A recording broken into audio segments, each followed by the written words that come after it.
our country. They want billions of dollars just to talk. They wouldn't say that with me. They wanted, I think, $2 billion to talk, right? We will talk. We want $2 billion before we even start. That wouldn't happen with me. I would say, oh, really? Is that right? That's the end of trade with Mexico. And they would say, sir, we will give you 2 billion. How about that?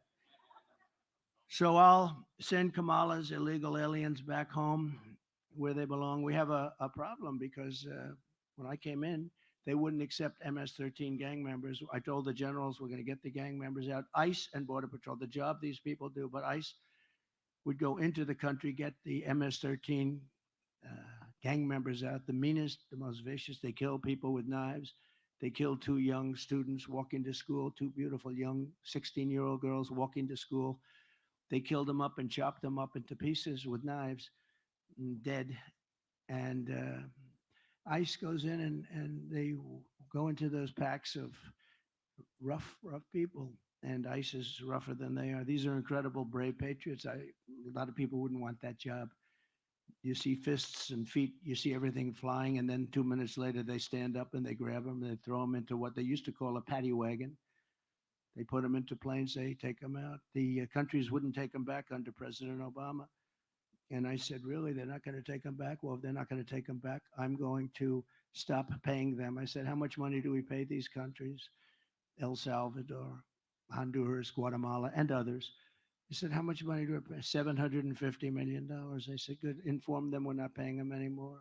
And the following morning, I got calls from all of these countries. Sir, there must be a misunderstanding. We would love to take them back. We would love to have MS-13.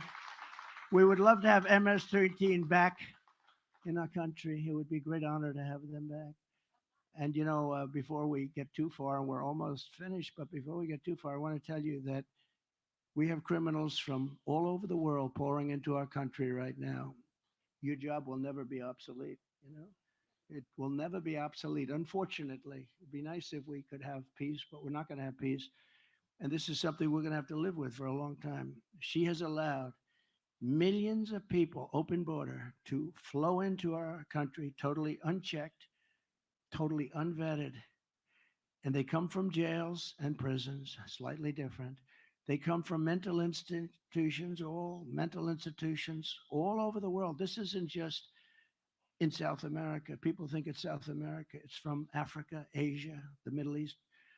Uh, a lot of people coming from the Congo in Africa, the Congo, rough. And they're prisoners. They're prisoners. And we say, where do you come from? Africa. Where in Africa? Prison. What did you do? We don't want to say. They turn out to be murderers. These are rough. These are rough people. And we're allowing them into our country from all over the world. From South America, yes, but from all over the world. They come from insane asylums, and many are terrorists.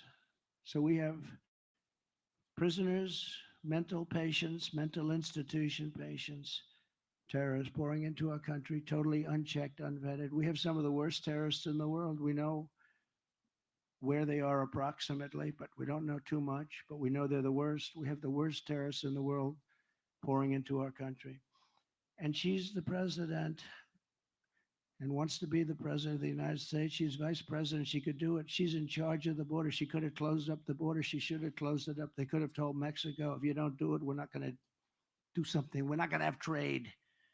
We're not going to deal with you. We're not going to let you sell your cars into the United States at these ridiculous, where they took 32% of our car industry over many years.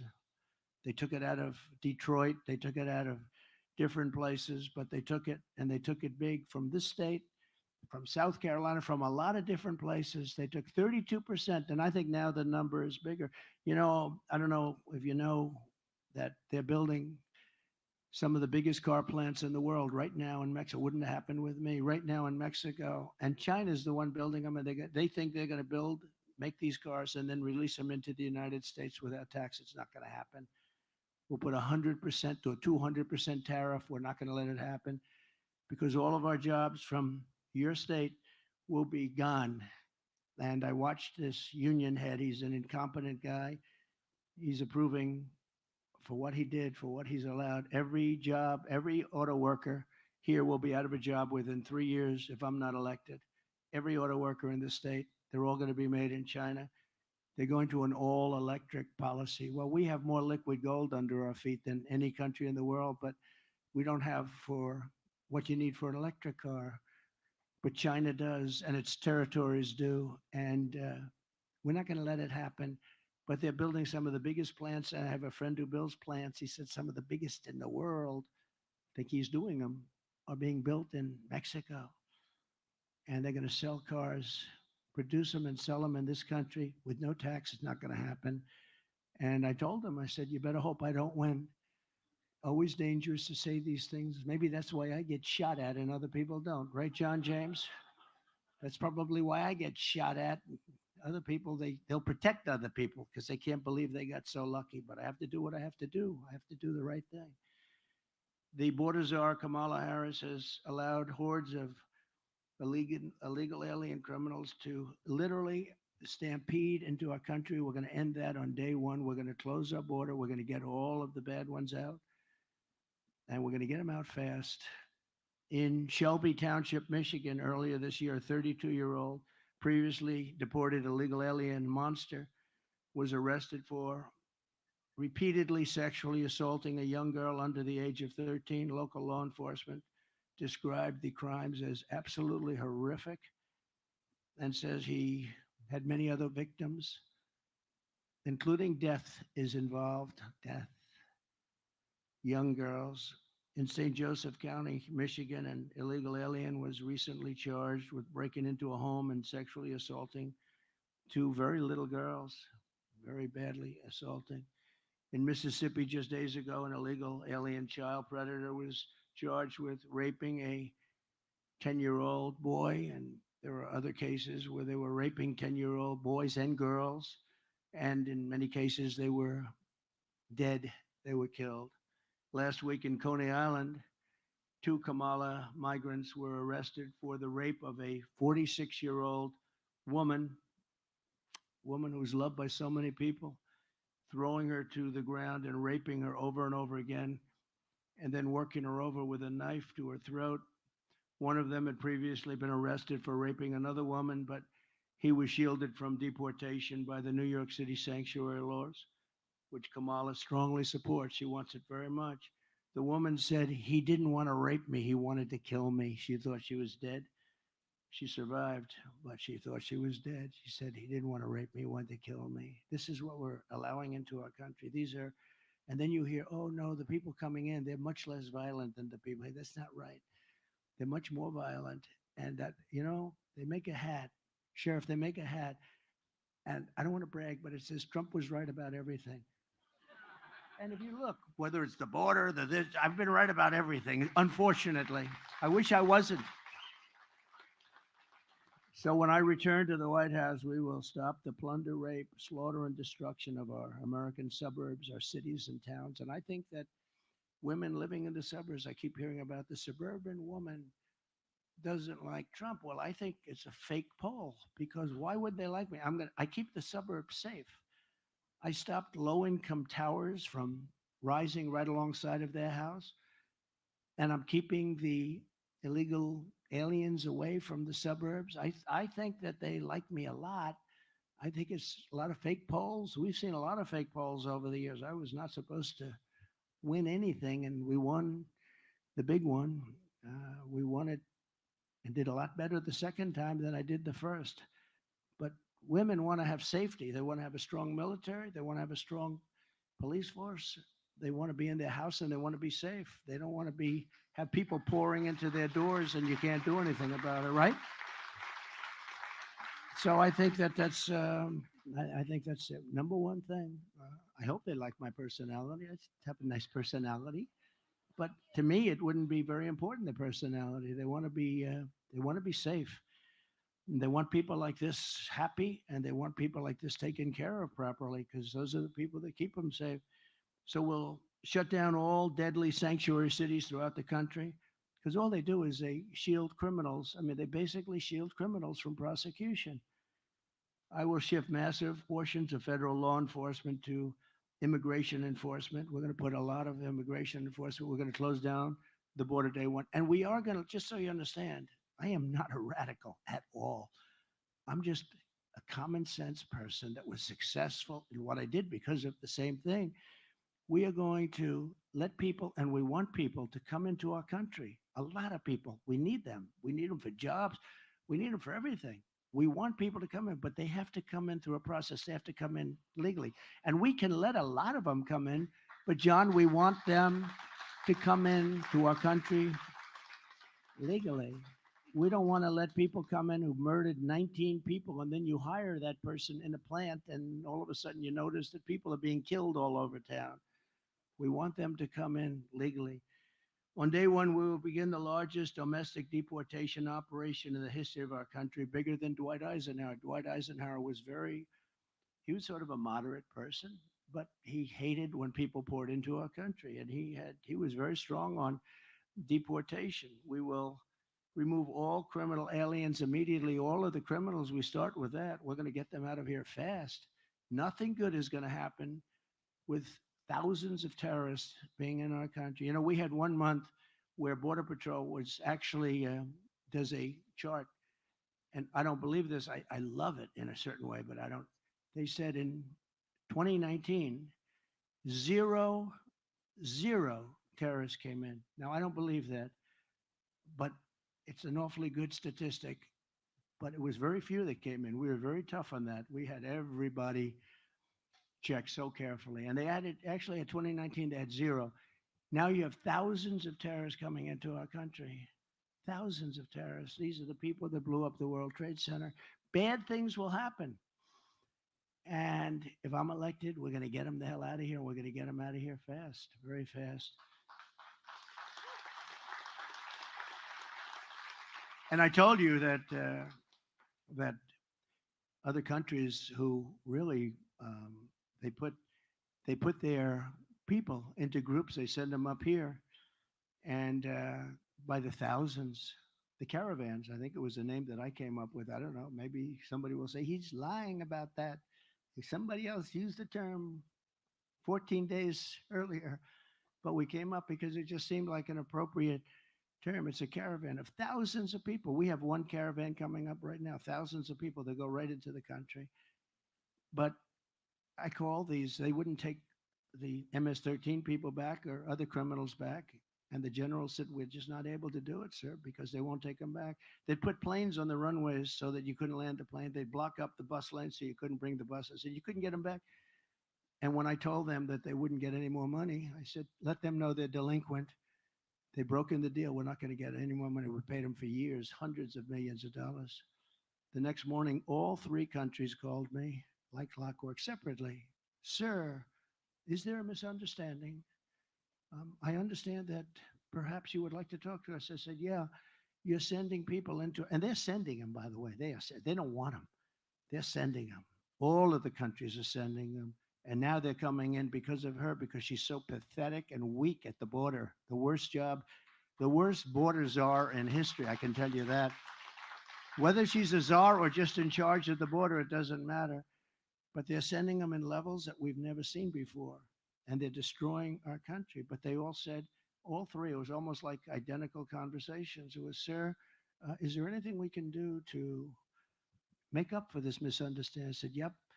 You take your MS-13 and you take your gang members and you take your criminals and your drug dealers. We're sending them back, and we're sending them back today.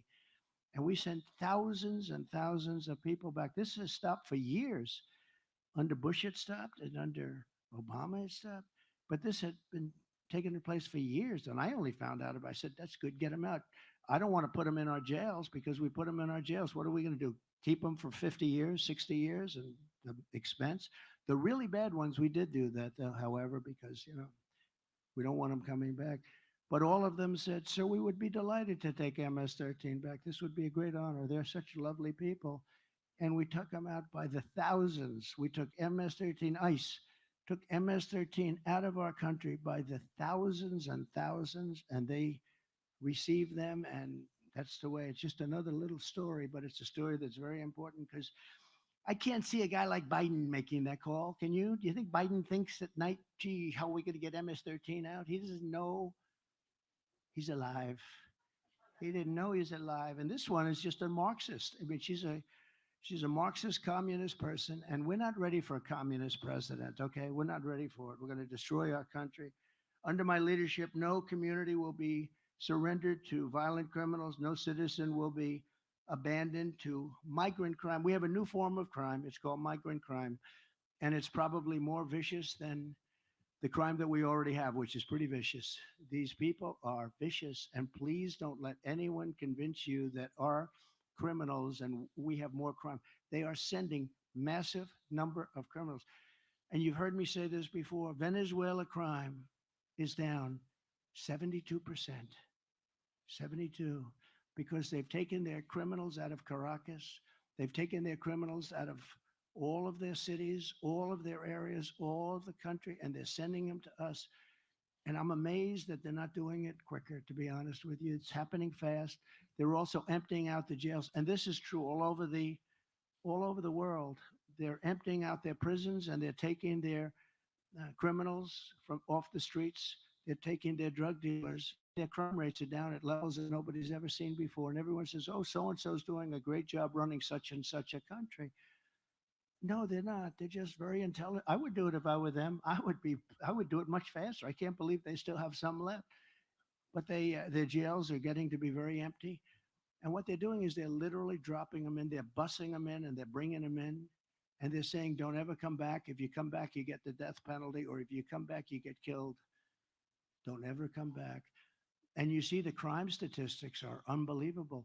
If you look at the jails are, they've never been so low in terms of world. I'm talking all over the world, because they're sending their criminals to the United States of America, and they're saying, don't ever come back. And their jails are being emptied, and their criminals are being taken off the streets, and their crime rates are plummeting. But that's what we want for our country. So we're sending those people back. And these are the people that can do it. So we're going to have a reformed Department of Justice. We'll once again be a friend and partner to our great local police and police officers general. And we'll be working with victims of crime very closely, but will not be working with the criminals that commit the crime. We're going to change it around. Right now, the criminal has a lot more respect within our Department of Justice than the victims. We're going to be working with the victims. We're going to get the gangsters, the drug dealers, the dangerous offenders behind bars, and we're going to get them ideally out of our country, ideally, except in extreme cases. We have some extreme cases where they've murdered many people. And in that case, we want to make sure they're away.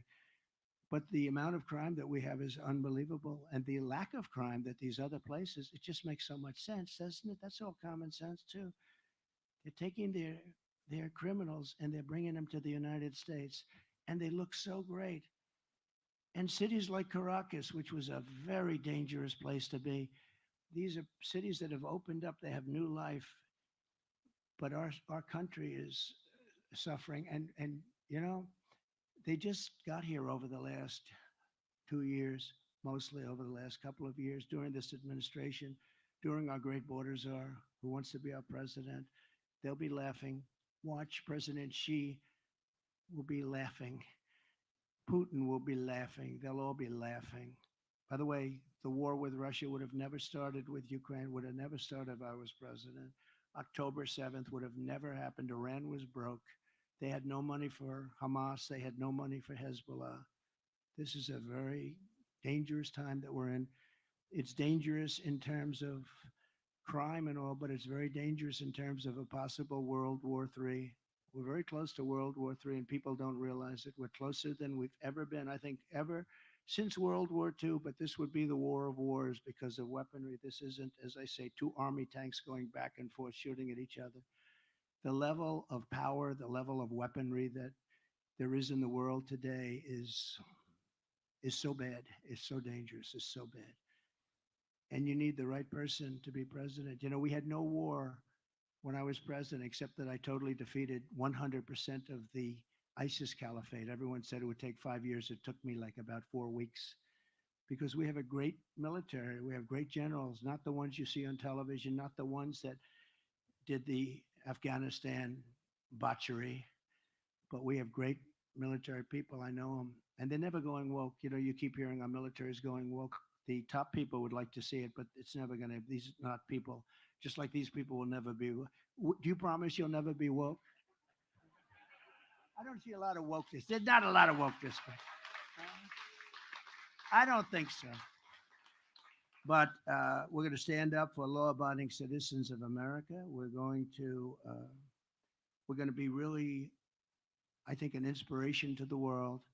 But we have to start by remedying a situation that was caused by somebody that right now is running for president of the United States. She would be a disaster as president. I love our country. I didn't need this. I didn't have to do this. I didn't need to get indicted by any time I fly over a state. They indict you.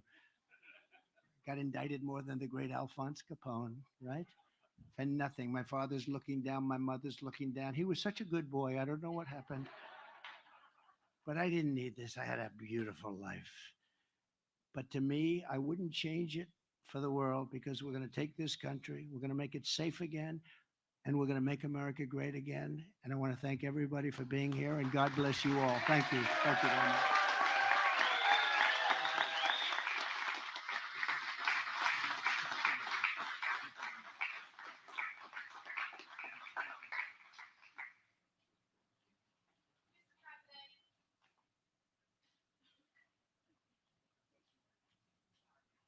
Thank you, everybody, very much.